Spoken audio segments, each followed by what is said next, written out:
Let's talk for a few moments about learning. Hi, John Maxwell here. Welcome to Minute with Maxwell. I love to learn. I love to grow. I was asked the other day, I thought a terrific question, because I do love learning. A person said, John, what is your favorite way to learn? Now, I can tell you in my growing years of life, I've gone from different ways of maybe being favorite ways to grow and learn. And there was a time when I just loved listening to a good lecture that would teach me something, somebody that was smarter than me, and I could take good notes. And I still love that way of learning. I loved it when I could be in a classroom. We could have some discussion, and I could learn that way. I fell in love with reading books, and so I would read books and I would learn that way. But if you ask me my favorite way to learn, here it is. Nothing is more fun to me than to get, 3, 5 people maybe max that are really just good in an area. They're just good in a certain area. And we get together and we spend a couple, 3 hours just talking about the subject that they're good in. So, for example, if I'm with people that are good communicators, I just love to sit for 3 or 4 hours and chew on communication. I mean, throw that subject out and just be like a puppy chew. Just chew on that thing.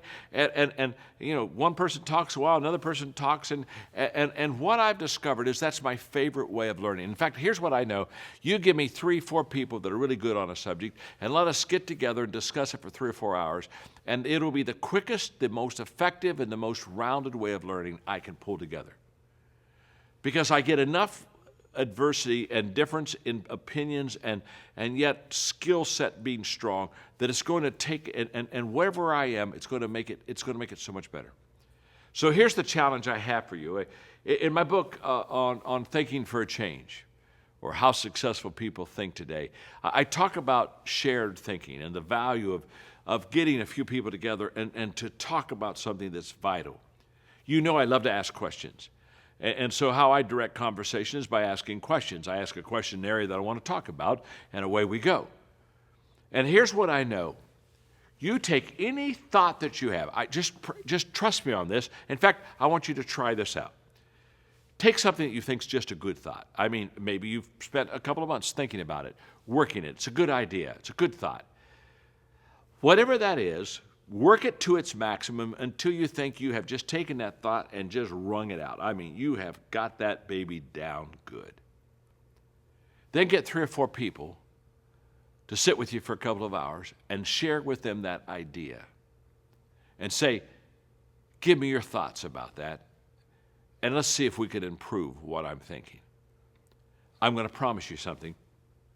Every time, not most times, not usually, every time, within 30 minutes, you'll have thoughts about that idea that you never had before. They'll improve it in ways that you could have never improved it. In fact, you'll say, oh my goodness, they've taken me so much further than I could have gotten by myself. You see, I made a huge mistake in my early years as a leader. And probably this mistake was grounded in the fact that I wanted people to think that I was a good thinker.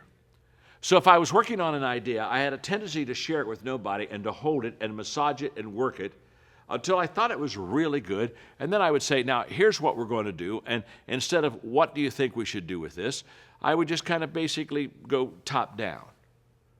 And what I discovered was that they had better thoughts than I did. They had different perspectives. They had a whole different context of the issue that I even had. What I discovered was this. The quicker I take a good thought to other people, the quicker it becomes a great thought. And if I hold it for myself, it can be good. But a great thought is the result of several good thoughts put together. And that can only happen when you bring other people together. So my favorite way to learn is to sit in a room, maybe around a dinner table, 3 or 4 good thinking people, and we together chew the bone. I mean, we chew on the fat of the subject until we've exhausted it and made it the best possible way. Try it. Try my experience. Trust me. If you do it, you'll find that other people always lift you higher.